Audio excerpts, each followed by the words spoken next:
Alright, welcome.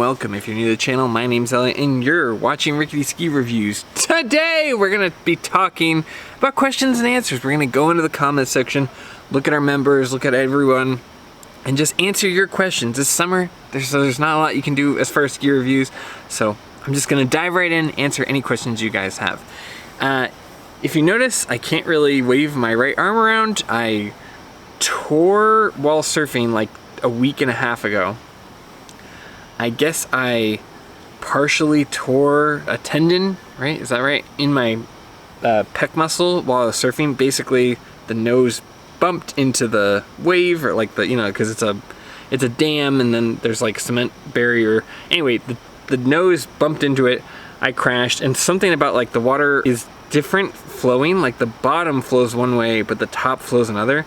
So my arm went one way, but my body went the other. Anyway, I've got massive bruising all over. I didn't have any bruising the day of, but I guess it took like 10 days and there's just massive bruises all the way through. So I'm gonna be taking it easy, gonna be slow rolling it so that I can be healed in time for ski season. They said because it's just partially torn that is healing, so I won't need surgery, which is really lucky. But just so you know, if I'm not as animated with my right hand, that's why.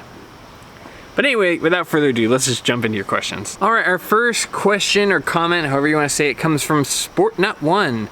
I got a question that I wanted to ask for many times after seeing your previous videos. You mentioned multiple times that the QST 106 makes you sit back a little bit to surf, which I don't know how, because I thought we always avoid sitting back at all costs. What about the QST 98, which should be wide enough for POW in the east? Is it also a sit-back ski? Its turn radius is shorter, and you mentioned they are great all-around ski to take on trip out west, but this sit-back thing is really worrying me. Thanks in advance. All right, SportNut1. It's a funny name. You're kind of misunderstanding what I'm saying, and that might be my fault on how I explained it. What I'm saying is, in the powder, you're always leaning back a little bit. Your stance and your style is totally different on powder than it is on the groomed runs. Now, it's not like you're totally sitting on the tails all the time. That's not what I'm saying. I'm saying that where you finish the turn is kind of more on the tail, or in order to like really go through deep, heavy snow like we get in Idaho, you're gonna sit back a little bit and really make those big, sweeping, surfy turns.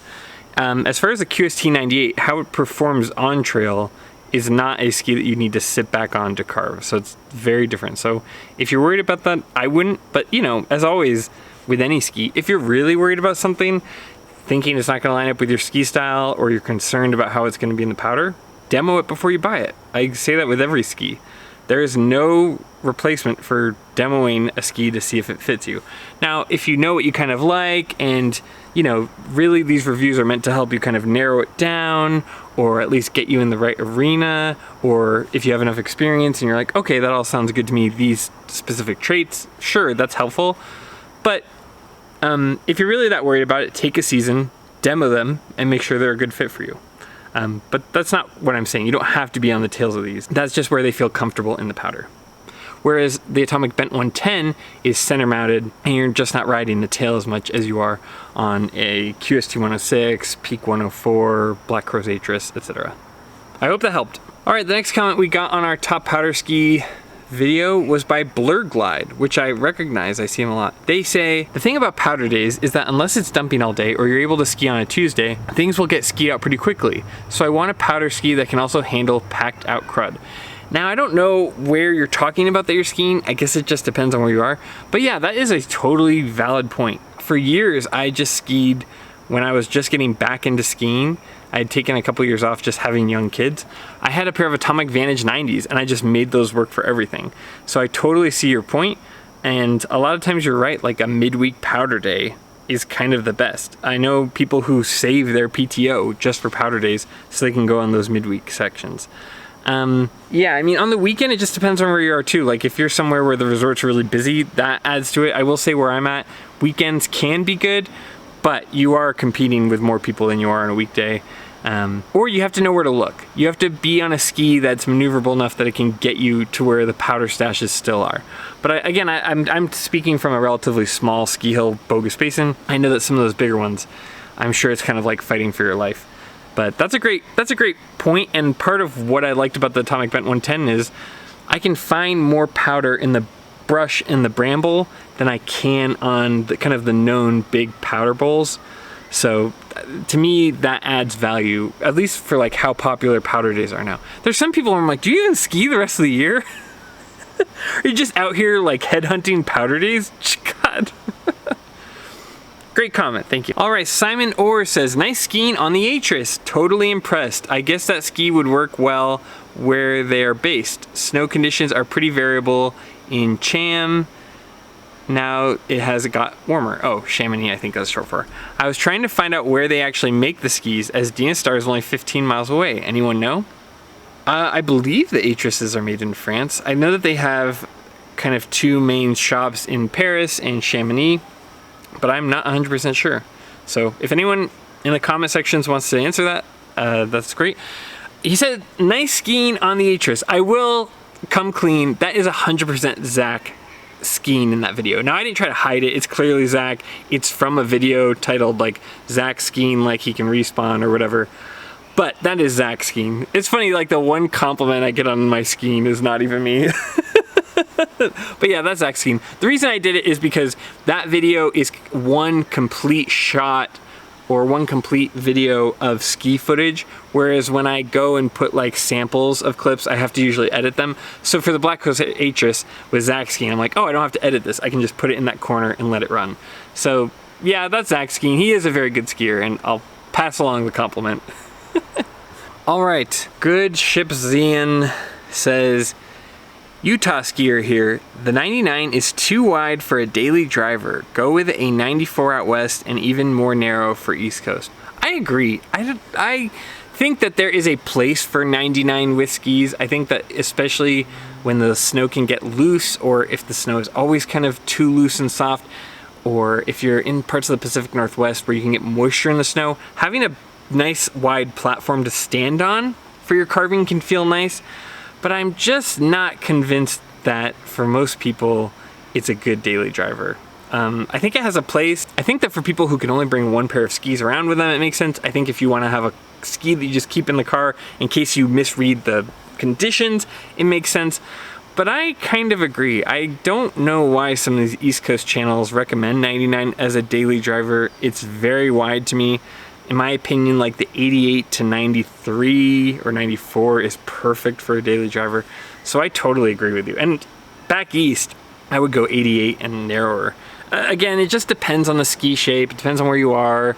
It's very vague. You know, different parts of New England have very different skiing. But I tend to really agree with that statement. Bike and Ski Jeff says, great video. These are my favorite ski whisks for skiing mountains like Bogus and Brundage, most of the time anyway. Although I consider all of these you mentioned all mountain skis. I think of a powder ski as 110 plus width. I have a pair of Black Crows Noctas that are 122, but as you mentioned, are only really fun to ski a handful of days every ski season. I've actually seen this comment a couple of other places too, where people are saying, oh, the skis you pick for your top powder skis are all 110 millimeter width and lower. And I kind of get where you guys are coming from. You know, I've skied the QST blank, I've skied some of those wider skis. The problem is I don't really like them. And I think that I just disagree humbly, where I'm like, I think 104 width and above is plenty for a powder ski. For most people, most of the time.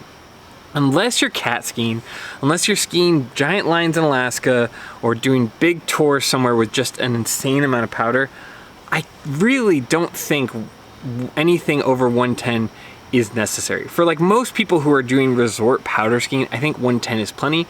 And I honestly don't tend to like skis that are 116 and higher. Like I said, I did the QST blanks and they literally, like after 2 or 3 hours of skiing them, hurt my hips. They were uncomfortable. They floated great, but on a practical level of having to like dodge brush and bramble, really were not my jam. They're good skis, but I thought that the QST 106 just has way more character, way more flavor to it, a funner ski to kind of duck in between sections. Do we really need 120 skis to ski on powder? Really? Like 110 doesn't do the job? And I would argue that all of the skis I've skied between 104 and 110 were more than suitable in the powder. I've never run into an area where they weren't wide enough to enjoy. Granted, if I was cat skiing, I totally agree with you, you know, but there's a reason like a lot of cat skiing companies let you rent the skis because most people don't have any use for a 120 width and wider anyway. So agree to disagree. I get where you're coming from, but you know, I think 110 is more than enough to cover most people's powder skiing experiences, especially if you're accessing the chairlift anyway. And I can't think of a lot of examples where I felt like I wanted more width than that. But, you know, that's just my humble opinion. Maybe I'll find some magic ski at 120 that I enjoy. But for right now, like the Bent 110 and the QST 106 were the most fun powder skis of the year for me. And the Black Crow's Atris. So, agree to disagree. I don't think most people need anything wider than 110. But, you know, I'm hoping I can try the Maverick 115 CTI, and maybe I'll change my mind by then. I haven't tried any of the Atomic series wider than 110, so maybe that's an outlier. Maybe that Horizon Tech makes more sense at a wider width. But as far as what I've skied so far, like the QST 106 and the QST Blank, which I believe is 116, I actually found a loss in performance, a loss in comfort for that ski. It was still a good ski, but just not as good as the QST 106. But again, I think you make a fair point. I just disagree with it politely. So anyway, that's the end of the video. Thank you so much to our members for supporting the channel. I really appreciate you guys. And everyone just watching, I appreciate you all. If you like this kind of content, please consider liking and subscribing. If you're looking at buying any of these skis, I will also have links down below. If you use those links, that's a free way to support the channel. I mean, don't buy anything that you don't need, but if you're gonna buy it anyway, that is a way to support the channel financially. That doesn't cost you anything, so we do appreciate that. Or if you think you're gonna buy something in the next 30 days, use the link anyway, because it kind of tracks you from there. But as always, more than anything, just thanks for being here. Thanks for watching. And as always, I'll see you in the next one. See ya.